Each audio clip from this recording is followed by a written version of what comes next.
Hello, racing fans, and welcome back to another edition of Handicappers Corner, brought to you by the Derby Bar and Grill. I'm Mike Heads, and along with Drew Force, we're going to go through the Monday, August the 7th races, BC Day at Hastings. Yes. We do have numerous stakes races, 10 live races on the program, one non-wagering event, but a great day. There's going to be a lot of fun being had by all. Always one of our biggest biggest days of the year is BC Day, and very much looking forward to it. As you mentioned, 10 races on the card, some very competitive stakes races. We jump right into it with a different race of sorts, a non-wagering event. This will be the first one in a while, yeah. Yes, 3 horses in here. It's an allowance race for 2-year-olds going 6.5 furlongs, 3 horses, all out of the Glen Todd barn. It's not a non-wagering event. Yeah, it is a non-wagering event. So, very interesting way to kick off the day. First race, as you mentioned, is 1:30. 1:30 for this so race. Get there early. I went with the 3. He's the reason. Minister's Wildcat, Harbor the Gold. This is why I went with He's the reason last time. Minister's Wildcat, Harbor the Gold, very nice stallions. But the factor is getting runners all over America. He did beat his stablemate Boundary Bay by a neck last time. I got He's on top. A prime copy, a brother to Castanet Dancer, who ran a very good race last time. Gets Super Mario. Mario Gutierrez in town. Great to have him back. Yep. And Mario's, you can see the success him and Glenn Todd have had over the years right here at the Derby Bar Grill and through the hallways of Pacific Customs Brokers here. Mario's a very good rider, and I think he's really going to thrive in a 3-horse race. He's a thinking man's rider, so I got him in the second spot, and I put Boundary Bay. Just got beat a neck last time under Aaron Grider. Richard Hamler, our leading rider, takes over. 3, 2, and 1 for me. Yeah, I agree with 3, 2, 1, but I know there's one guarantee in this race, other than Glenn's going to win it, but the track record will be safe. I don't think they will be blistering any fractions or anything in this race.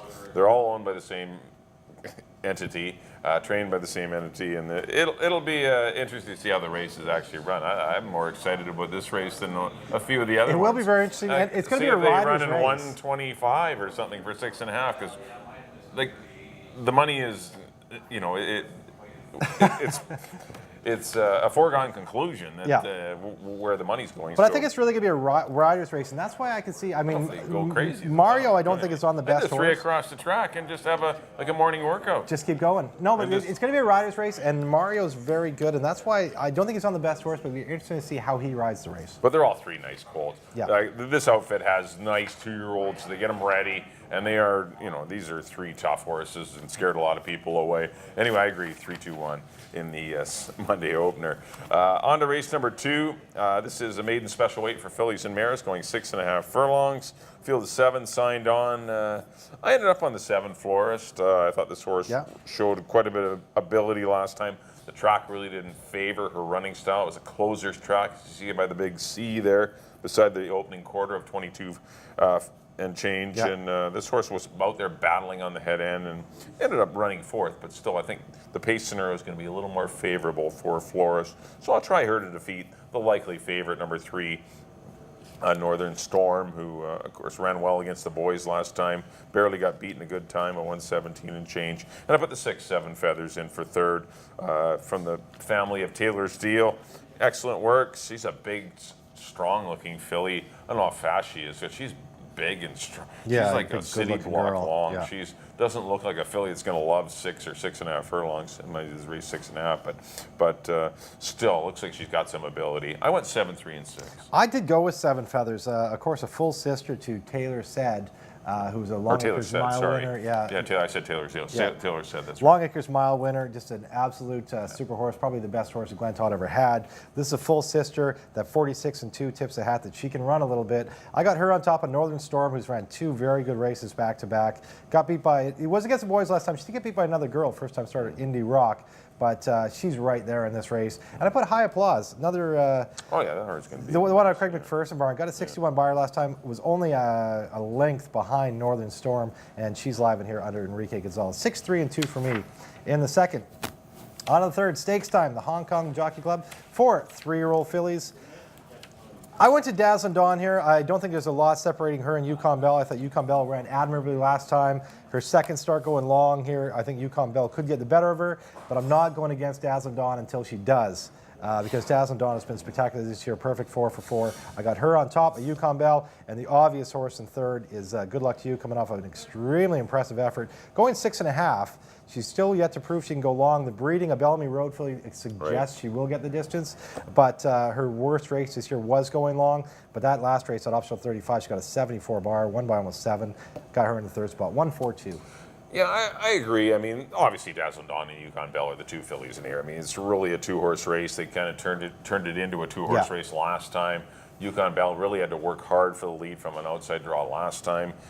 Things are a little different. It'd be interesting to see how the race shakes out. But Yukon Bell hadn't run in 6 weeks, and Dazzling Dawn has done nothing wrong. This horse is like an absolute superstar. Yeah. I mean, she's packing 126 pounds. I gotta, of course, I'm polling for Yukon Bell. But Dazzling Dawn he's is flying the flag, gentlemen. I know, yeah. But Yukon Bell is a quality filly, and yes, she is. She is not that far behind Dazzling Dawn. They are close in ability.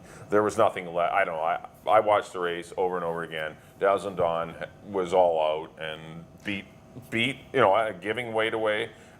Ran a great race and defeated Yukon Bell. The only real time Dazzling Dawn's been beat, I mean, you throw that first race where she pulled up something and went a miss. The only time she's really been beat was by Yukon Bell going long. Right, and this is Yukon Bell's distance. I mean, this Dazzling Dawn did do it last time. We'll see if she can do it again, and got a good trip last time. Yukon Bell did not, and we'll see if how close it is in the end. But those are two fillies. Yeah. Good Luck to You, you're right, was the third best horse, and she ran huge last time. This horse ran a good race. Got into trouble even in the Supernatural, even the gate. This horse is better than she looks too. Yeah. I went 4-2-1 in the Hong Kong Jockey Club. On to the fourth race, $16,000 fillies and mares going 6.5 furlongs.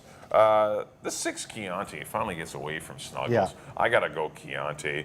I think the two Dino runners, Condolinos runners, the Swift Thoroughbreds, Omi and Chianti will control the early fractions. And I think Chianti may be the better of the two. And I'm going to try her to win it. Put the 7 Tinderette, who should get a good trip tracking them. And she ran a good race last time, did lose to Storm Stalker, who's going to run in the stake. But Tinderette is alive in here. And I put the 1, She Spends My Loot, should get a good pace scenario as well. I went 6, 7, and 1. I really like Chianti, though. Well, it's my turn to be a homer. I went with Susan's Day. Good. No, she's not. Back in against the girls. She's in there, yeah. The race 2 back, I mean, she's been running good races all year. Gets beat a half for 25. 2 starts going to optional 35, only gets beat a couple lengths by Bonus Spin and Quatricat. Then she went long and against the boys with Never a Doubt, Square Dancer, Bluegrass Angus. That's too much for her. Now going back sprinting, in for the lowest price of her career. There should be some pace. She should sit just off it. I think Enrique Gonzalez is going to suit her perfectly. I got Susan's Day on top of Tinderette, who just got beat a length last time by Stormstalker. She obviously fits in here. And She Spends My Loot ran a big one in here last time. I put her in the third spot. I went 5, 7, and 1. In the fourth, on to the fifth, the Winston Churchill Derby Trial. Going to be a short price in here. Love this horse. Can't go against him. I picked him for all 3 races. He's ran here at Hastings this year. That's the 1 AP Zona for Peter Redekop. I thought a really impressive effort. First time going long last time. The 3-year-old stake didn't go, so we had to run against older boys. And what a finish he had. Flying on the outside to catch Silvertown. I was really impressed. Now back in against 3-year-olds. It's going to be tough for them to beat him. Love AP Zona. Driller is the next one, obviously. He's run a big race. Got a 78 buyer last time. The time before that, he looked like he had AP Zona beat. And AP Zona just came and got him. He dropped down to allowance race, crushed. The question is going long. He does have a second last year in the Ascot graduation. Texas Wildcatter. Should be able to get the distance. I got Driller in second. And I put Straight Remark. Another horse. Won the sales stake last year. Won the Ascot graduation going long. He gets to go long again. Absolutely crushed last year in the Ascot by 5.5. Gets to go long again for trainer Craig McPherson. Richard Hamill in the irons. 1, 6, and 2 for me. I don't have a lot to add. The AP Zone is the horse to beat, hands down. Yeah. This horse has just dominated not dominated, but still run huge races Yet coming to here to get beat, Hastings. yeah. I mean, this horse continues to run good races. Beat older horses last time. That was impressive. Picks up a lot of weight. Has to pack $122, but still, the horse is in top form. Driller, I think, is the only horse that can beat him. Driller got a good confidence boost finally. Mind you, only lost to Arizona by in a photo. Looked like he won it. Yeah, it looked like he was going to win it. Great race, lane. going Yeah. 6.5. But still, Driller has to prove he can go long. You know, he actually ran well last year, but going long. But still, he has to the first time this year. But Driller got a nice confidence boost with a very easy win last time. He's your second best. I put the 8 Handsome Chef, another home court home court pick. No, he's a good colt going long. He can't sprint. He failed as a heavy favorite sprinting last time. Only got beat a half by Soul Cat, too bad. Against older horses there, and he's going to sit back and watch Straight Remark, Imposing Cat, Salzburg, Driller, Naughty Newman. He can fall into third, is what I'm saying. He can definitely get a piece of the triactor. I went 1, 6, and 8 in the Sir Winston Derby trial. On to the 6th race, maiden special weight for the Colts and Geldings here, going 6.5 furlongs. The 4 horse, His Time to Shine, I'm going to give another shot to.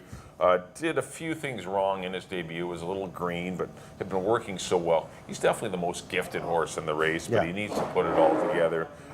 He was not embarrassed. I don't think he was embarrassed in that race, and I just don't. This race didn't come up tough at all. This race came up very easy. There's a lot of. You look at the form. There's some maiden 8s jumping up in here. Some maiden 16s. This is not the toughest maiden special weight. Oh no, this is a pretty easy maiden special weight, and His Time to Shine has a big chance. I put the 7 horse Martello, another one jumping up in class. I think this horse has a big chance and could easily win the race. I thought all 3 of his last few races have been very good and good enough to win at this level, because I don't love anyone in here. No, this is a... And I was between the filly, a Sun Spa, who's tackling the boys, or the 9 Parsimonious, who is a half to a Touching Promise. That has been working really well. Antonio Reyes rides for Barbheads, and put this one in for third. This horse does have some ability and should be respected in here. 4-7-9 for me in the 6th race. I did go to the filly. We've seen the fillies be very competitive against the boys at this level. So I went to the filly Sunspa. Only beat a length and 3/4 last time. Got a 46 buyer. I just thought good connections. Craig McPherson has done a good job with this filly. She's improving. I got her on top of Martello. I really like Martello in here too. Got beat by 4 lengths last time, but ran behind Fedosov is a horse I really like. It wasn't the 25 level, but I've liked Fedosov all year. I think he's a pretty talented colt. Brother of Venetian Mask, who we'll see later on in the card. Master Ewan was in there. Martello could well win this race. I have him in the 2nd spot, and I put your top horse, His Time to Shine, in the 3rd spot. 6-7-4 for me in the 6th. On to the 7th, the Hard Rock Casino for 3-year-old fillies. 2-year-old fillies, I'm sorry. Yep. Marked my form wrong. 2-year-old fillies. Absolutely love Aunt Mo in here. I was really impressed with her first race. Absolutely, you have to watch it to believe it, but she just walked out of the gate, got left by like 7 or 8 in that stake in Seattle, came flying, left herself too much to do. Don't let that discourage you, the fact that she got beat 3 lengths. She was flying at the end. There's a lot of fillies that are relatively unraced in here. Mary Gutierrez in the irons for Glenn Todd. My Aunt Mo is like a best bet on the card for me. I love Aunt Mo. I put First Summer in his 2nd spot. The Mark Cluche horse. Mark's having a great year. Got beat by some decent horses. Prime Copy we see in the first race. Another Guinness. And did all the heavy lifting in that race. It was 3.5, but was pressured the whole way. Only got beat a length. She's a daughter of First Samurai with some good breeding. Out of a top barn. First Summer in the 2nd spot. And I put Sonoma. The Swift Thoroughbreds horse, Dino Conolinos, Napa, the mare, who's thrown us some nice horses like Chianti, Merlot. I thought a very good race in her first start. Now she gets to go long for her 2nd start. That was a 6 furlong race, only got beat a couple. And I see, she got beat by Allotment. That was Allotment's 3rd start. I can see her moving forward in her 2nd start. Her in the 3rd spot, 8-9-3 for me. Yeah, I agree with the 8. My Aunt Mo is probably one of the better singles on the day if you're looking for a pick 4 or any kind of multi-leg wager. My Aunt Mo looks really good in here. It's tough to ship down to Emerald Downs and still run well. It's a different gate. The thing too, the horse in the gate next to her threw a wreck. Yeah. And then when they broke, she was flat-footed. So my Aunt Mo is, I think, quite a bit the best in here, and I think she'll be very dangerous. Put the 3 horse Sonoma in for 2nd. She's a big giant filly. She's huge by Tatey. She's as tall as any horse on the grounds, like Dazzling Dawn kind of tall. And I thought she looked very good. She had an uncomfortable post last time on the inside. Wasn't happy. Still came running on well at the end of the race. That's the one I want out of the Allotment race is Sonoma. And I put Allotment in for 3rd, but I can see First Summer or Suzette. Suzette ran a big one in her first start. That was for 16, but she did run a fast time. Yeah, but my Aunt Mo has got the best credentials in this field. I went 8, 3, and 5. in the Hard Rock Casino. On to race number 8. The old fingers to work here. 9 horses going the Yes, distaff.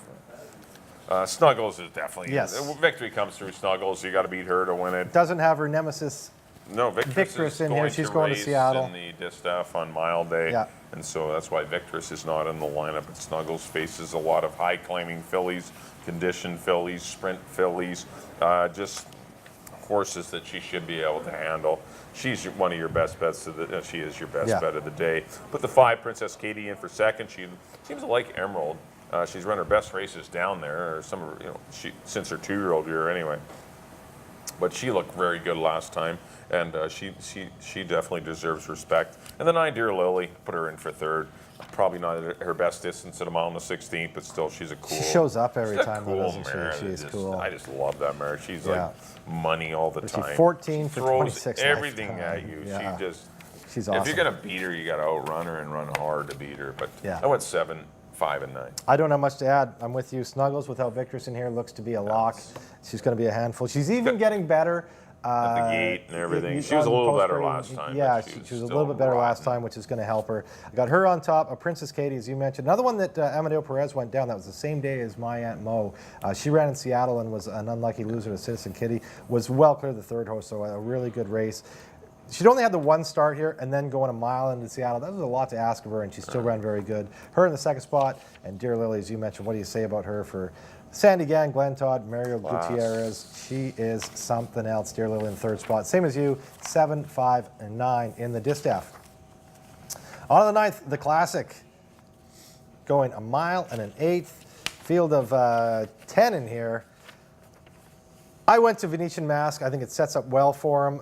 Now with Sabato Alegre in there, with Crackdown in here, it should put pressure on Modern. If Modern gets away by himself, he is impossible to beat. And he's on his game now more at 7 than he was at 6, when he was better than he was at 5, better than he was at 4. He's just better with age. He's a cool horse that just gets better every year. I know Dino said, he was better this year. He'd had some problems with bleeding in the past. He seems to get over that, as I mentioned, just better every year. But I think he does get pressure in here, and I think it sets it up well for Venetian Mask, for our good friend George Morgan. He comes in here. I think it's just a perfect scenario for him. I got Venetian Mask on top of Modern. I'm not throwing him out because he is so good. And I threw Never a Doubt in here in the 3rd spot of the Barb Heads Barn. They claimed him for 12.5, ran him back for 25, won comfortably over Square Dancer and Bluegrass Angus. And to be honest, if you look back at these older horses last year, Calgary Caper came out of the claimant events, the 25. So did Venetian Mask. He won a 200 grand. If you go back on his form, which he's got the back class. He won the 200 grander at Santa Anita. The Snow Chief it was as a 3. The Jan Whittam bred. Ability. The Jan Whittam bred. He's got ability. Yeah, no, he's a well-bred horse. He's got ability. He's got back class. And as I mentioned, those horses like Calgary Caper was our top older horse here last year.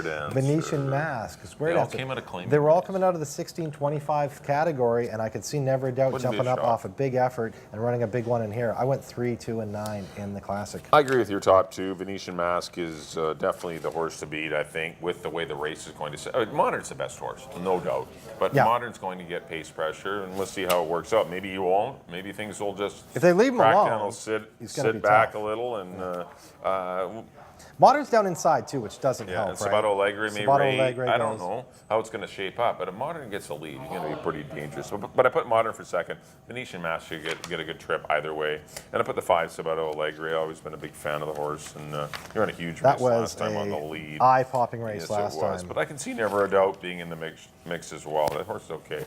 3, 2, 5 for me in the Classic. On to the 10th and final, the BC Day Marathon. Mile and an 1/8. Mile 3/8. 3/8. They're going a ways. They're going a ways. Field of 10 signed on.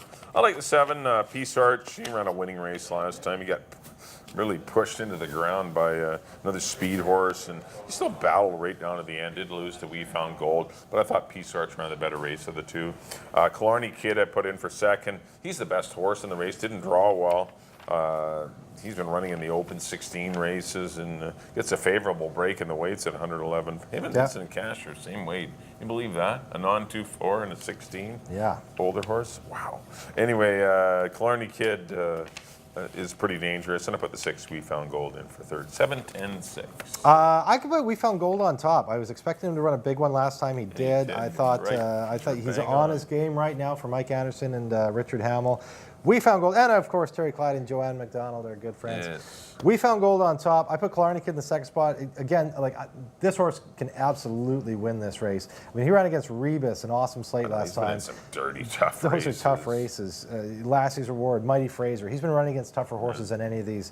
He is to be respected in here. And my long shot pick of the day in the third spot, Perfectly Reckless. Dave Milburn and Mario Gutierrez are always dangerous together. Dave's one of the guys that Mario always did well for. I know I'm speaking from an inside channel there. I had Mario's book his last year here, and we did very well for Dave Milburn. He rides 4 for Glenn Todd on the card, the last for Dave Milburn. That's my long shot play of the day. Right. I went 6, 10, and 5 in the nightcap. That'll do it for our analysis of the BC Festival of Racing card. Up next on screen will be our picks. Mike, There we go. as Back always, in is up race first. number 1 in the non-wagering event. I went 3, 2, 1. Race number 2, I went to the 7 Florist. 7, 3, and 6. Race number 3, I'm going to try again with Yukon Bell to defeat that dirty, tough Dazzling Dawn. 4, 1, and 2 for me in the third, the Hong Kong Jockey Club. For race number 4, I went to the 6 Chianti over the 7 Tinderette and the 1 She Spends My Loot. Race number 5, the Sir Winston Derby Trial. Churchill Derby Trial. Yeah. I went to the 1, AP Zona, 1, 6, and 8. Race number 6, went to the 4, His Time to Shine, 4, 7, 9. Race number 7, the Phillies and the Hard Rock Casino, I went 8, 3, and 5. My Aunt Mo hopefully to win it. Race number 8, I went to the 7 Snuggles over the 5 Princess Katie, 7, 5, and 9. The Classic, I went to the 3 horse Venetian Mask over the 2 Modern and the 5 Sabato Allegre, and in the 10th and final, the Marathon. Number 7, Peace Arch, going to go 7, 10, and 6. On to my picks, there we go. Back in the first, I agree with Mike. Went with the 3, He's the Reason, over the 2 and the 1. In the second, I went to the 6, 7 Feathers, the maiden special weight, over the 3 and the 2. In the third, the 3-year-old Philly stake, I went to the 1, Dazzling Dawn, over the 4, Yukon Bell, and the 2, Good Luck to You. In the fourth, the Mare 16, I went to the 5, Susan's Day, over the 7 and the 1. In the fifth, the 3-year-old boy stake, the Derby Trial, I went to the 1, AP Zona, love AP Zona, over the 6, Driller, and the 2, Straight Remark. In the 6th race, another maiden special, I went to the 6, the Philly Sunspot, over the 7 and the 4. In the 7th, the 2-year-old Philly stake, I went to the 8, Mario Gutierrez and My Aunt Mo, over the 9, First Summer, and the 3, Sonoma. In the 8th, the Distaff, I went to the 7, Snuggles, over the 5, Princess Katie, and the 9, Dear Lily. The 9th, the Classic, I went to the 3, Venetian Mask, over the 9, Modern, and the 2 Modern, and the 9, Never Doubt. And the nightcap, the distance race, mile and 3/8, I went to the 6, We Found Gold, over the 10 and the 5. That's an exhausting amount of work. 10 live races on the Monday afternoon program. Once again, first race at 1:30. Yeah. The non-wagering event. You want to watch the 3-horse 2-year-old The return. allowance event. The return of Mario Gutierrez. Gutierrez. Haven't seen him here for some time. Great to have Mario back in town. Get out there for the first race. I know, it always seems like his schedule conflicts with, he tries to get up here a lot, Mario. He loves Hastings and the people here. And Yeah, beautiful he wife tries to- Rebecca and baby Sebastian are coming with him. The whole family's That'll coming be up. cool. It's going to be a lot of fun to see the Gutierrez family up here at Hastings. A quick reminder, our next live card will be Friday night. Once again, that'll be Friday, August the 11th. We will have 7 more races for you on the Friday night program. Hopefully enjoy BC Day. Should be a lot of fun. On behalf of Drew, Yeah, thanks for always is. tuning in. And we'll see you next time here at the Derby Bar and Grill for Handicappers Corner.